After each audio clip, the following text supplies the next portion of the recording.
E ali eu me abri para o Senhor. Eu abri a porta de Deus.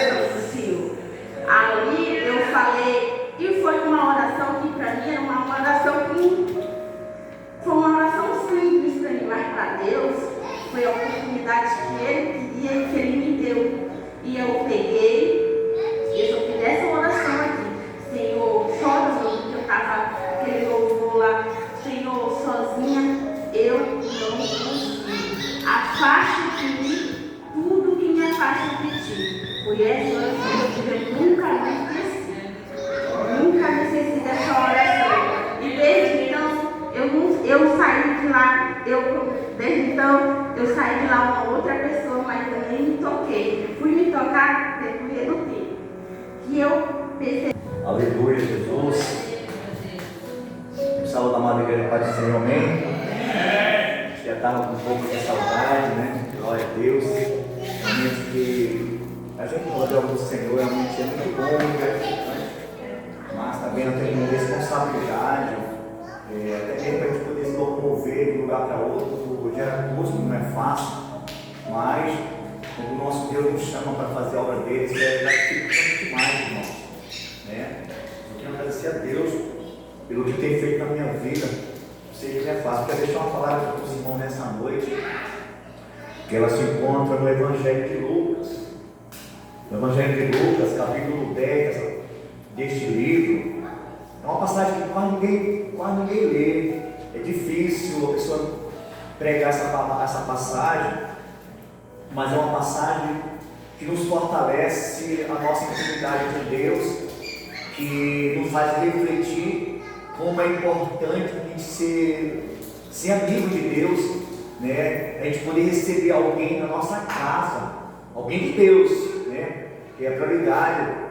Um tempo atrás eu estava na Bolívia, eu ouvi uma senhora fazer oração por ela, ela falou assim: olha, essa casa aqui, ela já recebeu muitos pastores, muitos, todos esses quartos aqui, para qualquer pessoa que vem pregar a palavra de Deus.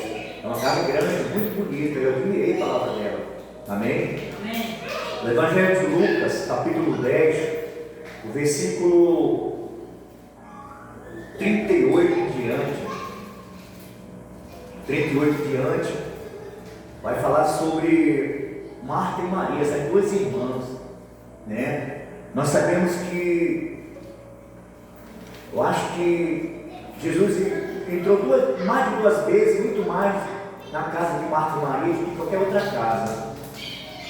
Aí dizia que a palavra do Senhor. Ora, aconteceu que, ao seguirem, entraram em certa aldeia, e certa mulher chamada Marta recebeu em casa, e tinha uma irmã chamada Maria, a qual assentou-se por sua vez aos pés de Jesus a ouvir sua palavra. Mas Marta estava ocupada com muitos serviços, e aproximou-se dele e disse: Senhor, não te importa que minha irmã me deixe servir sozinha? E disse-lhe, pois, que me ajude. Jesus respondeu a ela, dizendo: Marta, está preocupada, conturbada com muitas coisas, mas uma única coisa é necessário. A Maria escolheu, e essa boa parte, a qual não lhe será tirada. Veja, irmão, o que Jesus estava dizendo para Marta. Talvez Marta seria a irmã mais velha de Maria, eu creio isso, né? Eu sei que dentro de uma igreja tem muitas funções, né? Eu sei que quando acaba o culto, alguém prepara o lanche, prepara uma refeição para aquele convidado especial, ou demais irmãos. Eu sei que é importante isso aí, mas o que a palavra de Deus nos diz nessa noite através de Jesus, que a prioridade para o reino é a palavra de Deus, é a mensagem de Cristo, e isso não pode ser tirada depois que ela é semeada no nosso coração. Vocês conhecem a parábola do semeador. Esses são exemplos que nós temos no nosso dia a dia.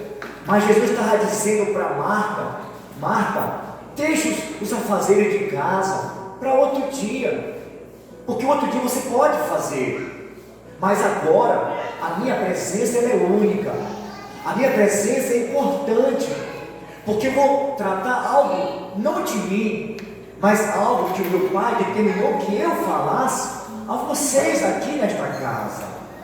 A Bíblia não relata quantas vezes Cristo entrou na casa de Maria, mas várias vezes, tem mais vezes. Essa família tinha uma intimidade tão grande com Jesus, que nós vemos o exemplo da morte do seu irmão.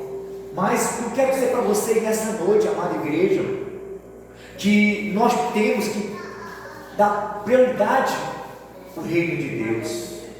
É o reino de Deus. Sabe por quê, amada igreja? Porque o reino de Deus, ele foi semeado, ele está sendo semeado, ele foi anunciado para nós, para mim, para você.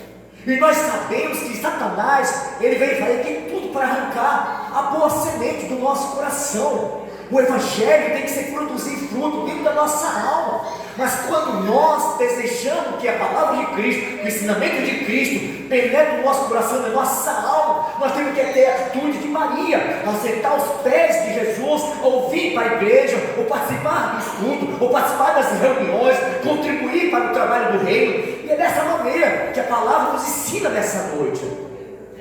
A preguiça não pode estar no nosso coração, a dificuldade não pode estar no nosso meio, não. É o Senhor que rompe as barreiras, é o Senhor que tira as pedras, tira os espinhos. Se está difícil, o Senhor vai prover. Ele faz isso, irmãos. Nós sabemos que as lutas, a adversidade nos serve para nos aproximar de Deus e de nossa fé crescer no Senhor. O exemplo de Maria serve para nós refletir todos os dias da nossa caminhada, porque ela percebeu que Cristo era o Filho de Deus. E hoje nós somos convictos, irmãos, nós temos a certeza dessa palavra que é semeada no nosso coração todos os dias, em muitas redes sociais, a qual nós abrimos e vemos e contemplamos com poder e autoridade que o Evangelho tem feito e tem continuado fazendo no nosso meio. Nós não podemos ficar de braço cruzado, meu irmão. Essa palavra tem autoridade para nos avançar, para nos levar, para nos botar em posição de honra também. O reino de Deus, irmãos, foi nos dado para nós. O Evangelho foi nos dado para nós. Nós temos que ter compromisso com o reino do Evangelho do Senhor. Quando nós tomamos responsabilidade dessa palavra, a nossa vida transforma, meus irmãos. A nossa vida muda. O nosso pensamento muda, a nossa atitude muda, o nosso caráter muda, a nossa família muda, o nosso chão muda, meus irmãos. A verdade, ninguém pode detê-la, meus irmãos. A mentira, tem muita gente semeando a mentira, mas a verdade que está no nosso coração, a verdade que ele tem de uma forma poderosa, ninguém pode tirar. É o que Cristo está dizendo para Maria. Maria escolheu a melhor parte, Marta, você tem que estar com o outro lado. Ele não estava só, meus irmãos. Sempre havia pessoas com Jesus, e sempre haverá pessoas do nosso lado também, para contribuir para o reino de Deus. Nós não estamos só. Vocês vão lembrar que quando o profeta Elias falou para o Senhor: Senhor, eu fiquei sozinho, não tem mais nenhum profeta. Deus disse: homem, ainda tem mais de 7.000 profetas ainda, não me recordo agora. Então, irmão, nós não estamos só nessa luta, nós não estamos só nessa batalha. Jesus falou que estará conosco todos os dias, e isso nós temos que crer, e que é verdade. Nós temos que semear o Evangelho, meus irmãos. Eu quero dizer algo para vocês, meus irmãos. Eu quero dizer algo importante. Nós temos que semear o Evangelho como ele é, meu irmão. Porque o Evangelho que nós semeamos, que Cristo nos ensinou, ele vai libertar, ele vai curar, ele vai restaurar, ele vai salvar, meus irmãos. Nós não podemos nos covardar, não, meus irmãos. O nosso Senhor, ele não vai prometer algumas coisas que algumas outras estão prometendo, porque tudo isso já é nosso. Já é nosso. Jesus falou que nós somos o herdeiro dele, somos dono das promessas de Abraão, de nosso pai Abraão, lá, exemplo de Ezequiel. Jesus vai ser o filho de Abraão, a atitude de caráter, de crer na palavra do Senhor, de crer na promessa de Deus. Nós tomamos posse, assim como Ezequiel tomou posse. Temos que tirar do nosso coração algo que impede, que empata, de nos avançar por Deus. Nós sabemos, meus irmãos, que está perto os acontecimentos da palavra de Deus. Está perto, meus irmãos. Não deixe ser iludido por certas doutrinas, por certas palavras, por certos pregadores. Não, meus irmãos. É olhar para a palavra de Deus. É ela que nos liberta, é ela que nos cura, meus irmãos. É ela que nos fortalece, é ela que nos põe de pé, meus irmãos, todos os dias. E outra coisa, meus irmãos, quero dizer para vocês: vida no altar, vida, consagração, meus irmãos. Pode ser difícil no começo, mas quando você dá o primeiro passo, o Senhor vem no nosso encontro, nos fortalece, coloca algo dentro do nosso coração e nós passamos a ter intimidade com Deus em oração, em consagração, meus irmãos. Escute o que eu estou falando para vocês, meus irmãos, porque isso que eu tenho vivido nos últimos tempos, meus irmãos. Talvez não é fácil, mas também não é difícil, mas há algo grandioso e maior nos esperando. Um dia nós vamos agradecer a Deus. Obrigado, Senhor, porque valeu a pena. Amém? Eu agradeço a oportunidade em nome de Jesus.